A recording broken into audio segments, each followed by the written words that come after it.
कभी कभी हमारे मन में ख्याल आता है कि अच्छे लोगों के साथ ही बुरा क्यों होता है। हम पूजा करते हैं, पाठ करते हैं, व्रत करते हैं और कभी भी झूठ नहीं बोलते हैं, या हम सभी का मन में इच्छा रखते हैं कि वह सही है, लेकिन फिर भी हमारे साथ बुरा ही क्यों होता है। और हम देखते भी हैं कि कई लोग जो हमारी आंखों के सामने होते हैं वो अच्छे होते हैं, हम सोचते हैं कि इसके जैसा आदमी तो नहीं मिलेगा, लेकिन वो दुख में ज़िंदगी काटता है और ऐसे ही करके वो अपनी ज़िंदगी को नष्ट कर लेता है और वो ख़त्म हो जाता है। तो हमारे मन में जब ये सवाल उठता है तो हमें इसका जवाब कहीं नहीं मिलता और हमारे मन में विचार उठता है क्या हम भी बुरे हो जाएं, और हम भी बुरे हो जाएं तो हो सकता है हमारे साथ भी सब अच्छा होगा।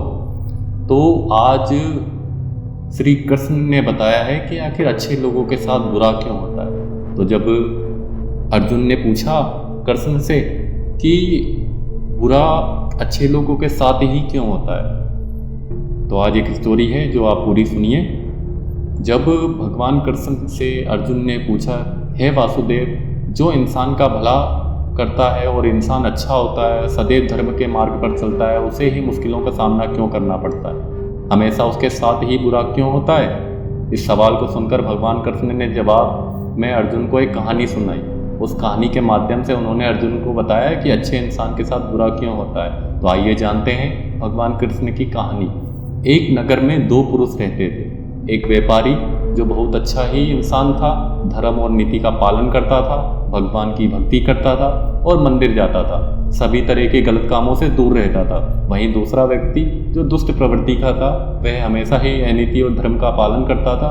वो रोज मंदिर से चप्पल और पैसे चुराता था, झूठ बोलता था, नशा करता था। एक दिन उस नगर में तेज बारिश हो रही और मंदिर में कोई भी नहीं था। यह देखकर उस नीच व्यक्ति ने मंदिर के सारे पैसे चुरा लिए और पुजारी की नज़रों से वहां से भाग निकला।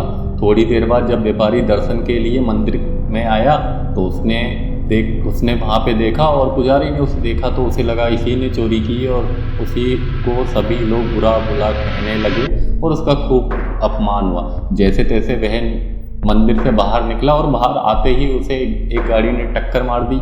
वो बुरी तरह घायल हो गया और उस दुष्ट आदमी के हाथ में नोटों से भरी पोटली लगी।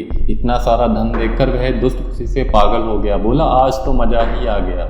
लेकिन मंदिर से इतना धन मिला और ये नोटों से भरी पोटली, दुष्ट की ये बात सुनकर व्यापारी दंग रह गया। उसने घर जाते समय मौजूद घर में सभी भगवान की तस्वीरें निकाल दी और भगवान से नाराज होकर जीवन बिताने लगा। सालों बाद जब उन दोनों की मृत्यु हो गई, दोनों यमराज के सामने आए तो व्यापारी ने नाराज स्वर में यमराज से पूछा, मैं तो सदैव अच्छे कर्म करता था, जिसके बदले मुझे अपमान और दर्द मिला, और इस अधर्म करने वाले को दुष्ट को नोटों से भरी गड्डी मिली। मैं दर्द में और जिंदगी जीता रहा, धर्म से मैंने कार्य किया, लेकिन मुझे कुछ ना मिला। लेकिन ये ने अपनी ज़िंदगी चोरी, फसाद, नशे और हंसी खुशी गुजारी है, तो ऐसा आपने हमारे साथ क्यों किया। तो यमराज बोले, जिस दिन तुम्हारे साथ दुर्घटना हुई थी, जब उस गाड़ी ने तुम्हें टक्कर मारी थी, वो तुम्हारी ज़िंदगी का आखिरी दिन था, लेकिन तुम्हारे अच्छे कर्मों की वजह से तुम्हारी मृत्यु को हमने सिर्फ एक चोट में बदला।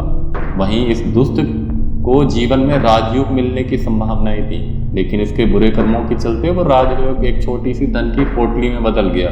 इस कहानी को सुनने के बाद श्री कृष्ण ने अर्जुन को समझाया, भगवान हमें किस रूप में देते हैं इसको समझ पाना बहुत ही मुश्किल है, परंतु ये सत्य है, भगवान हमेशा अच्छे और बुरे कर्मों का फल जरूर देते हैं। व्यक्ति को चाहिए कि जीवन में आने वाली परेशानियों को घबराना नहीं चाहिए और व्यक्ति को सदैव अच्छे कर्म करने चाहिए, क्योंकि उसका फल किसी न किसी रूपों से जरूर मिलता है। अगर आपको ये कहानी अच्छी लगी हो तो आप चैनल को सब्सक्राइब कर लीजिए।